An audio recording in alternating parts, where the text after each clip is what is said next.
नमस्कार दोस्तों, जय माता दी। आप सभी का मेरे YouTube चैनल में बहुत बहुत स्वागत है। दोस्तों, आज मैं आपको महाशिवरात्रि की 4 पौराणिक कथाएं सुनाने जा रही हूँ। पहली कहानी, शिव और बैलगाड़ी। कर्नाटक के दक्षिण क्षेत्र में अपनी बूढ़ी माँ के साथ एक योगी रहते थे। उनकी माँ काशी जाना चाहती थी ताकि वह विश्वनाथ जाकर शिव की गोद में प्राण त्याग सके। इसके अलावा उसने अपने जीवन में अपने बेटे से कभी कुछ नहीं मांगा था।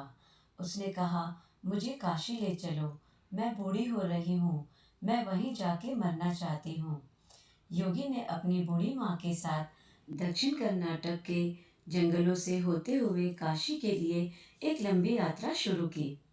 वृद्ध होने के कारण उनकी माँ का स्वास्थ्य बिगड़ गया, तो उन्होंने माँ को कंधे पर उठा लिया और जाहिर तौर पर कुछ समय पश्चात वह कमज़ोर महसूस करने लगी। उसके पास शिव से याचना करने के बजाय और कोई चारा नहीं बचा। उन्होंने याचना की, हे शिव, मुझे मेरे इस प्रयास में विफल मत होने देना। बस यही एक चीज़ है जो मेरी माँ ने मुझसे मांगी है। कृपया मुझे इसे पूरा करने दें। मैं इन्हें काशी ले जाना चाहता हूँ। हम वहाँ सिर्फ आपके लिए आ रहे हैं। कृपया मुझे ताकत दें। तब जैसे ही उन्होंने चलना शुरू किया तो पीछे से एक घंटी की आवाज़ सुनाई दी, जैसे कोई बैलगाड़ी आ रही हो। उन्हें धुंध से उबरती हुई एक बैलगाड़ी दिखाई दी, जिसे एक बैल खींच रहा था, जो थोड़ा अजीब था क्योंकि एक बैल वाली बैलगाड़ी छोटे रास्तों के लिए होती है। जब सफ़र लंबा और जंगली इलाके से होते हुए हो तो हमेशा 2 बैल ही गाड़ी को खींचते हैं। गाड़ी नज़दीक आई पर वे चालक को देख नहीं पाए क्योंकि वहाँ पर बहुत धुंध थी। फिर उसने कहा कि मेरी माँ बीमार है, क्या हम आपकी खाली गाड़ी में यात्रा कर सकते हैं? अंदर बैठे व्यक्ति ने सिर हिलाकर हाँ कहा। वे दोनों गाड़ी में बैठ गए और बैलगाड़ी आगे चलने लगी। कुछ समय बाद योगी का ध्यान इस ओर गया कि जंगली रास्ता होने के बावजूद भी बैलगाड़ी बहुत आसानी से आगे बढ़ रही थी। तब उन्होंने नीचे देखा और पाया कि पहिए घूम नहीं रहे हैं, वे रुके हुए थे, पर गाड़ी आगे बढ़ रही थी। तब उन्होंने बैल की तरफ देखा और पाया कि बैल बैठा हुआ था, पर बैलगाड़ी चल रही थी। तब उन्होंने चालक की ओर देखा और पाया कि वहाँ सिर्फ लबादा ही था। उसने अपनी माँ की ओर देखा। माँ ने कहा, अरे पागल, हम पहुँच गए, अब कहीं और जाने की ज़रूरत नहीं, यही वो जगह है, अब मुझे जाने दो। इतना कह के माँ ने शरीर छोड़ दिया। बैल, बैलगाड़ी और चालक सब विलीन हो गए। योगी अपने गांव लौट आया। लोगों ने सोचा, यह इतनी जल्दी लौट आया, यह अवश्य ही अपनी माँ को कहीं छोड़ के आया है। वह उसे काशी नहीं ले गया। उन्होंने उसे पूछा, तुम अपनी माँ को कहाँ छोड़ आए? उसने उत्तर दिया, हमें वहाँ जाना नहीं पड़ा। फिर लोगों ने उससे कहा कि यह क्या बकवास है। तब योगी ने उत्तर दिया, मुझे फर्क नहीं पड़ता कि आप क्या सोचते हैं। वे आए थे हमारे लिए और यही सच है। मेरा जीवन ज्योतिर्मय हो गया है, यह मैं अपने अंतर मन से जानता हूँ। अगर आप नहीं मानते तो यह आप जाने। तब उन्होंने पूछा, ठीक है, हमें कुछ ऐसा दिखाओ कि हम माने कि तुमने सच में शिव को देखा है और वे सच में तुम्हारे लिए आए थे। योगी ने कहा, मैं नहीं जानता, मैंने उन्हें नहीं देखा, मुझे सिर्फ एक लबादा दिखा। वहाँ कोई चेहरा नहीं था, वहाँ कुछ नहीं था, वह खाली था। अचानक सबने देखा कि वे खुद वहाँ नहीं थे, सिर्फ उनके कपड़े ही दिखाई पड़ रहे थे। वे दक्षिण भारत के महान संत बने। जहाँ भी वह जाते, लोग उन्हें बिना चेहरे वाले योगी के रूप में लोग जानते थे। महाशिवरात्रि की दूसरी कहानी, मल्ला, एक शिवभक्त और एक चोर। सद्गुरु, मैं आपको एक ऐसे योगी के बारे में बता रहा हूँ जो उस जगह के काफ़ी करीब रहे जहाँ मेरा जन्म हुआ था। मैंने उनके बारे में सुना था और उस घटना के बारे में जो वहाँ हुई थी, वह युवावस्था में मैंने इस और ज़्यादा ध्यान नहीं दिया। उसने मुझे काफ़ी प्रेरित किया, पर मैंने उस समय इससे अधिक महत्व नहीं दिया। वर्तमान में नंजनगुड़ के नाम से प्रसिद्ध शहर की सीमा पर मैसूर से करीब 16 किलोमीटर दूर एक योगी रहते थे। उनका नाम था मल्ला। वे किसी परंपरा से संबंध नहीं रखते थे और ना ही उन्हें कोई पूजा पाठ की औपचारिक विधि ज्ञात थी।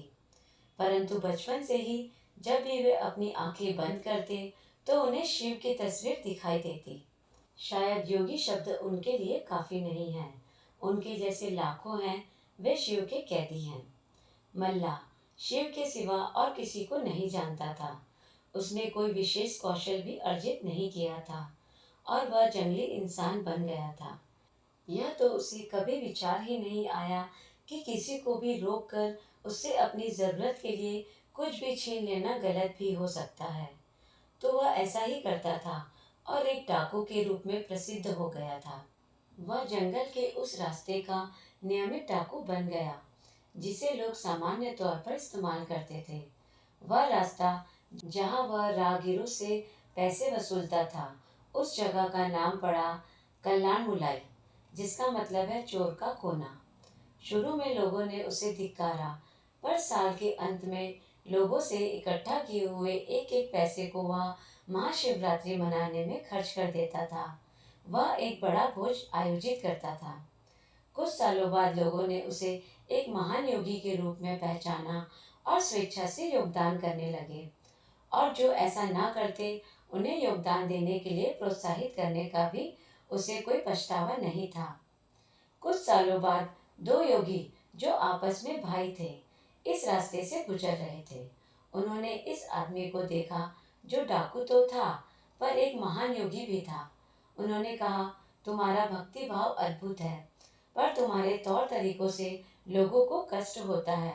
उसने कहा, मैं यह शिव के लिए करता हूँ, इसमें दिक्कत क्या है?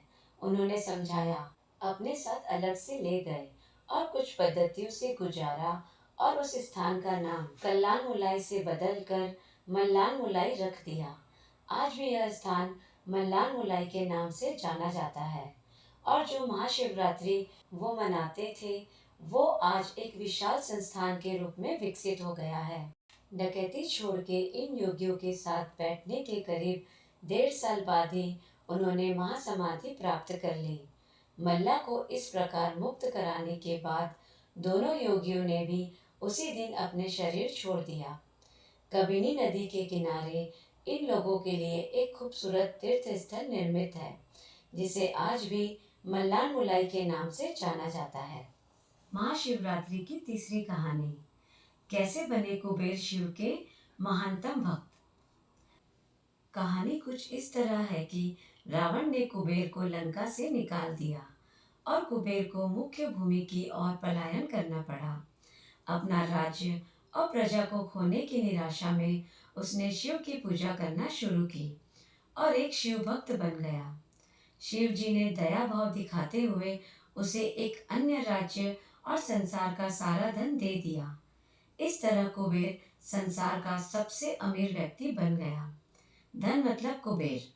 यह कुछ इस प्रकार देखा जाने लगा। कुबेर शिव जी का महान भक्त बन गया, परंतु जब भक्त को यह लगने लगा कि वह सबसे महान भक्त है तो समझ जाए कि वह सब खोने वाला है। कुबेर को लगने लगा था कि वो शिव को इतना कुछ अर्पित करता है तो वो एक महानतम भक्त है, और बेशक शिव जी ने चढ़ावे में से विभूति के अलावा कभी कुछ नहीं छुआ, पर कुबेर खुद को महान समझने लगा क्योंकि वो शिव को इतना कुछ चढ़ावे के रूप में भेंट करता था। एक दिन कुबेर शिव के पास गए और कहा, मैं आपके लिए क्या कर सकता हूँ? मैं आपके लिए कुछ करना चाहता हूँ। शिव जी ने कहा, तुम मेरे लिए क्या कर सकते हो? कुछ भी नहीं, क्योंकि मुझे किसी चीज की कोई आवश्यकता नहीं। मैं ठीक हूँ, परंतु मेरा बेटा, उन्होंने गणपति की ओर इशारा करते हुए कहा, यह लड़का हमेशा भूखा रहता है, इसे अच्छे से खिला दो। यह तो अत्यंत सरल है। कहकर कुबेर गणपति को अपने साथ भोजन के लिए ले गया। उसने गणपति को खाना खिलाना शुरू किया और वो खाते गए और खाते ही गए। कुबेर ने सैकड़ों रसोइयों की व्यवस्था की और प्रचुर मात्रा में खाना बनवाना शुरू किया। उन्होंने यह सारा भोजन गणपति को परोसा और वो खाते रहे। कुबेर चिंतित हो उठे और कहा, रुक जाओ, अगर तुम इतना खाओगे तो तुम्हारा पेट फट जाएगा। गणपति ने कहा, आप उसकी चिंता मत करो। देखिए, मैंने एक सांप को एक कमर पेटी के रूप में बांध रखा है, तो आप मेरे पेट की चिंता ना करें। मुझे भूख लगी है, मुझे खाना खिलाइए। आप ही ने कहा था कि आप मेरी भूख मिटा सकते हैं। कुबेर ने अपना सारा धन खर्च कर दिया। कहते हैं कि कुबेर ने दूसरे लोगों से भी भोजन मंगवा के गणपति को खिलाया। गणपति ने सारा भोजन खाने के बाद भी कहा, मैं अभी भी भूखा हूँ, मेरा भोजन कहाँ है।